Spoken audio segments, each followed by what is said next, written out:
اعوذ باللہ من الشیطان الرجیم بسم اللہ الرحمن الرحیم اہدنا الصراط المستقیم صراط الذین انعمت علیہم غیر المغضوب علیہم ولا الضالین آمین۔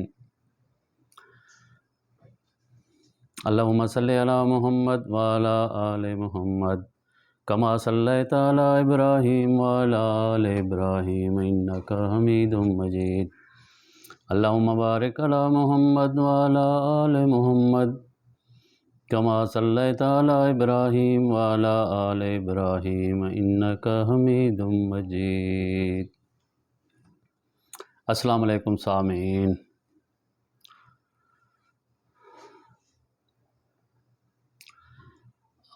آج میں جس موضوع پہ بات کروں گا وہ نہایت اہم موضوع ہے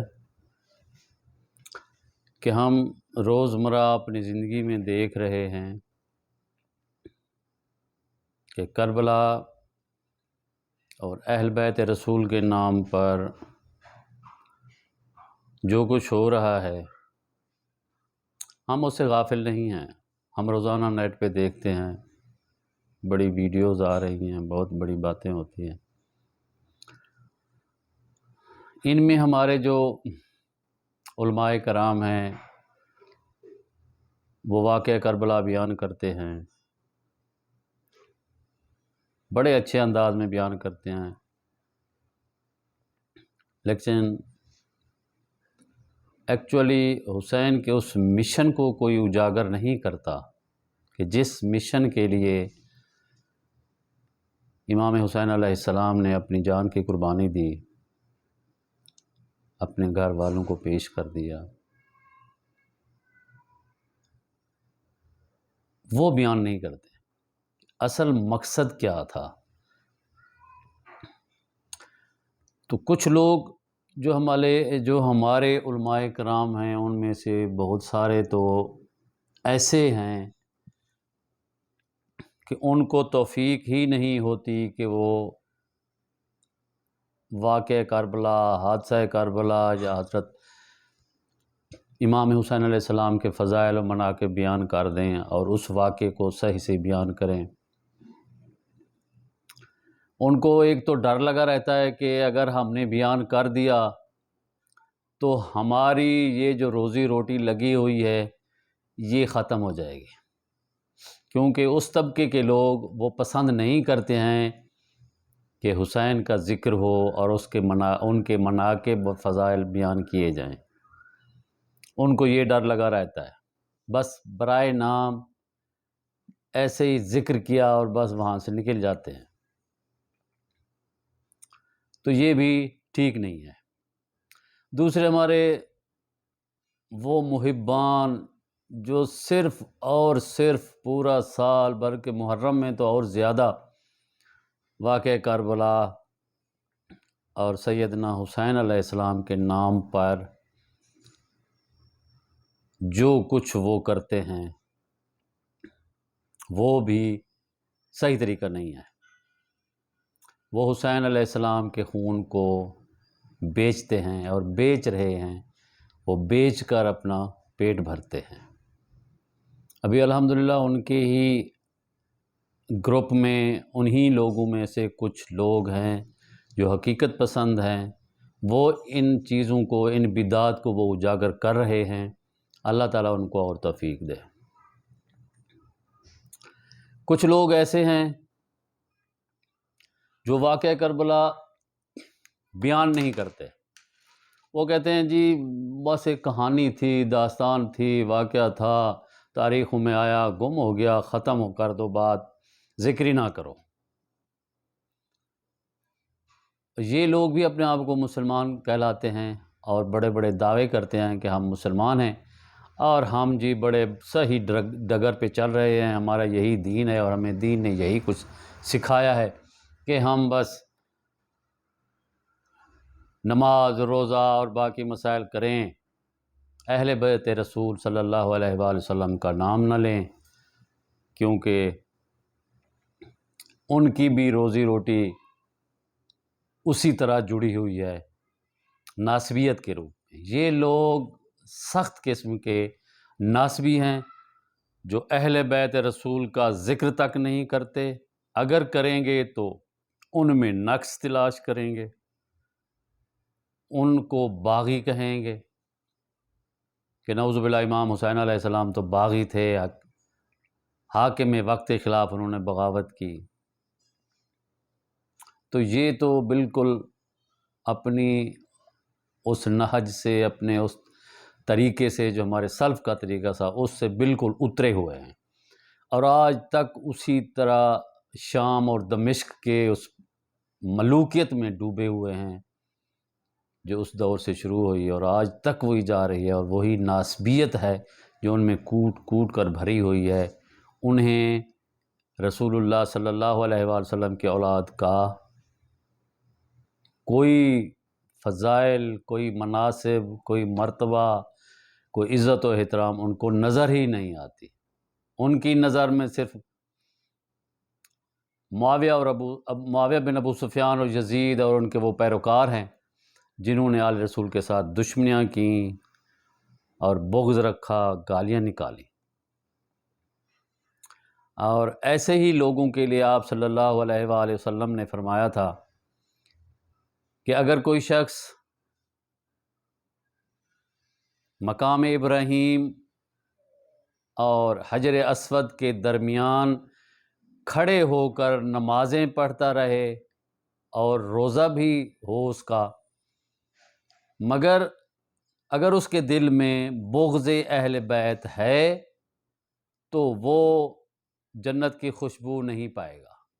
یہ بالکل حدیث صحیح ہے، مستدرک للحاکم میں ہے۔ تو اس لیے خدا کے لیے ان چیزوں سے باہر نکلو اور حقیقت کی طرف آؤ۔ رسول اللہ صلی اللہ علیہ وآلہ وسلم کے فرمان بے شمار ہیں، جس میں آپ نے مولا علی علیہ السلام اور اپنے بیٹے حسن و حسین کے لیے بہت فضائل بیان کیے ہیں۔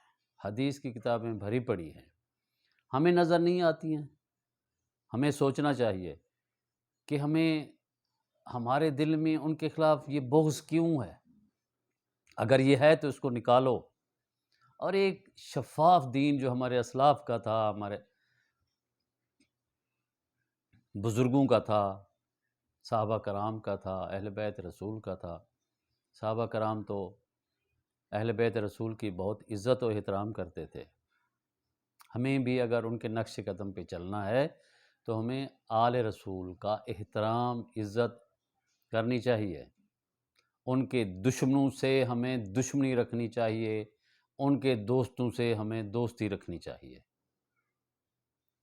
یہ نہ ہو کہ کل کو پھر ہم بغض اہل بیت میں پکڑے جائیں اور پھر ہماری عاقبت خراب ہو جائے۔ ہمیں چاہیے کہ اگر محرم کا مہینہ ہے تو اس میں تو خاص طور پر سیدنا حسین علیہ السلام کا ذکر، ان کی شہادت کو بیان کریں، ان کی شہادت کے مقصد کو بیان کریں، چھپائیں نہ۔ 1400 سال سے تو چھپایا جا رہا ہے، لیکن اب تو چھپانے کی کیا ضرورت ہے؟ اب قیامت بالکل قریب ہے، اور قیامت کے دن یہ پوچھا جائے گا۔ یہ آپ کے ذہن میں لوگوں نے ڈال دیا کہ جی اس کے بارے میں کوئی پوچھا تو نہیں جائے گا، پوچھا جائے گا، اس لیے کہ آل رسول کی محبت آپ پر فرض کر دی گئی ہے۔ تو خدا کے لیے اپنے آپ کو اس ناسبیت سے نکالیں۔ ہمارے علماء کرام کو چاہیے کہ وہ اپنے ممبروں پر جمعہ کے خطبوں میں ان کے فضائل اور مناقب بیان کریں جو صحیح احادیث میں آئے ہیں۔ وہ جھوٹے واقعات بالکل نہ بیان کریں جو اہل تشیع بیان کرتے ہیں اپنی مجالس میں۔ وہ تو صرف لوگوں کو رلا کر پیسہ کمانے کا چکر ہے ان میں، مگر آپ کم از کم صحیح احادیث کی روشنی میں آپ ان کے فضائل اور ان کے مناقب بیان کریں، اور اپنے اسلاف کے نقش قدم پر چلیں۔ وہی اسلاف تھے جنہوں نے یہ مناقب، یہ فضائل اپنے حدیث کی کتابوں میں قلم بند کیے ہیں، اور آج تک ہمیں پڑھنے کو مل رہے ہیں۔ اگر آپ کو کسی حدیث کی تسلی نہیں ہوتی کہ یہ پتہ نہیں موضوع ہے یا ضعیف ہے، تو آپ اس کی تسلی کریں، اس کی تحقیق کریں۔ جب تحقیق ہو جائے کہ یہ حدیث صحیح ہے، حسن ہے، تو پھر اس کو بیان کرنے میں کیا قباحت ہے؟ لوگوں سے ڈرتے ہو، لوگوں نے تمہیں روزی روٹی دینی ہے، رزق اللہ تعالیٰ کی طرف سے ہے۔ اپنے آپ کو اس دلدل سے نکالو، محبت اہل بیت میں آ جاؤ۔ یہ وہ دائرہ ہے جس میں ہماری عافیت ہے، اور اس سے ہی ہماری بخشش ہو سکتی ہے۔ اس دائرے سے باہر نکلو گے تو باہر تو پھر یزیدیت ہی یزیدیت ہے، دشمنی ہی دشمنی ہے، اور بغض ہی بغض ہے۔ تو اس بغض سے بچیں، اپنے آپ کو، اپنی اولادوں کو صحیح فضائل بتائیں کہ وہ آل رسول تھے، محمد صلی اللہ علیہ وآلہ وسلم کی اولاد تھی۔ رسول اللہ صلی اللہ علیہ وآلہ وسلم نے ایسے نہیں کہہ دیا تھا کہ یہ میرے بیٹے حسن اور حسین جنت کے نوجوانوں کے سردار ہیں۔ اس وقت تو انہوں نے کوئی کارنامہ ہی نہیں کیا تھا۔ جو بعد میں کارنامہ کیا ہے، اسی بنا پر اللہ تعالیٰ نے ان کو بتا دیا تھا۔ تو یہ شہادت جو ہے یہ بہت اعلیٰ منصب ہے۔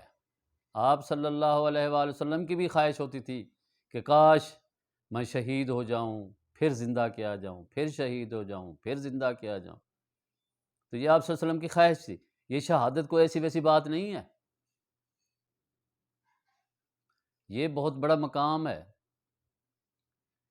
اس شہادت کے اس مقام کو سمجھے اور سیدنا حسین علیہ السلام کے اس مشن کو سمجھیں جس کے لیے انہوں نے اپنی جان قربان کر دی، اپنا خاندان لٹا دیا۔